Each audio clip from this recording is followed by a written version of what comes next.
Hi, I'm Keegan Tag. I'm an enterprise architect at RSM in our Salesforce practice, and I'm here with I'm Alex Lupu on our strategy advisory practice at RSM, and we're interviewing a bunch of functional and technical leaders across our various practices like Salesforce, NetSuite, data and integration, strategy advisory, and nonprofit. We're happy to have you with us. So Jake, in your experience, what are some standout aspects of Salesforce that will truly impact your customers? I think the enhancements to Flow over the last few years is a really key aspect to the platform.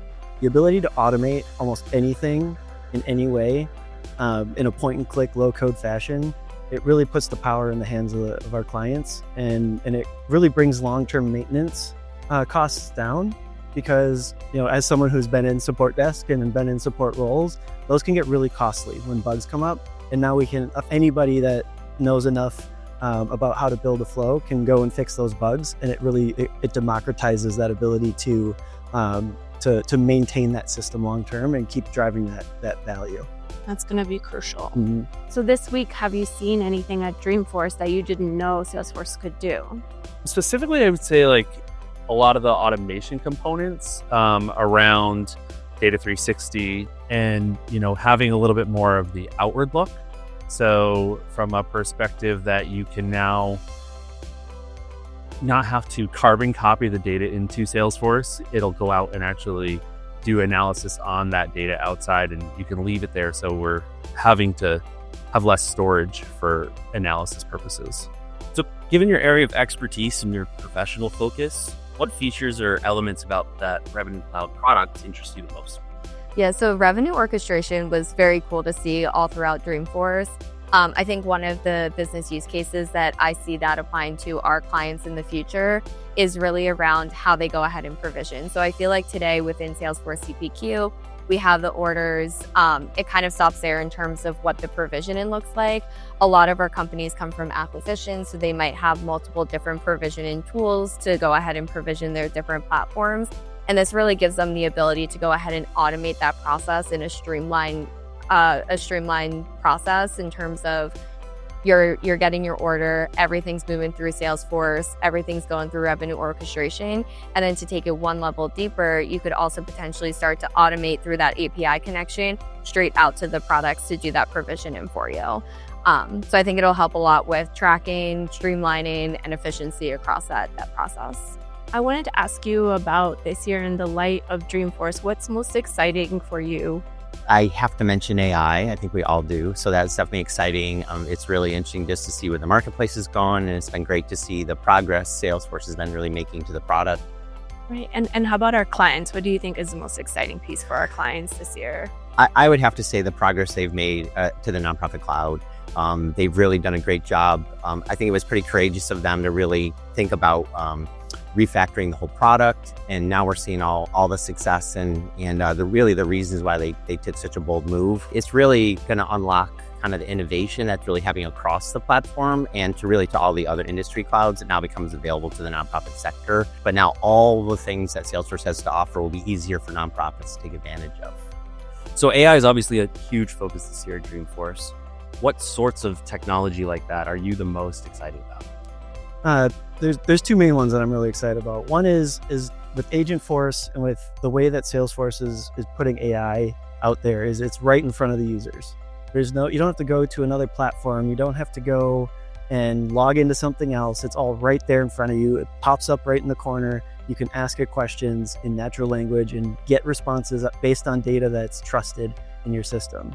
The other thing that I'm really excited about is the way that they're embedding AI in their developer tools, whether it be VS Code, MuleSoft, Anypoint Studio, Anypoint Code Builder, and the way that they're bringing that to the developer experience and the way that people can interact with those other platforms to integrate and build is really going to help the developers be more efficient, which is another big cost area. Like I was mentioning before, maintenance is a huge long-term cost, right? And if you can take and make that maintenance a lot smaller, it's more resilient, it's more scalable. You don't have to worry as much about hiring big teams of developers, because you can use that agent to help you find those bugs.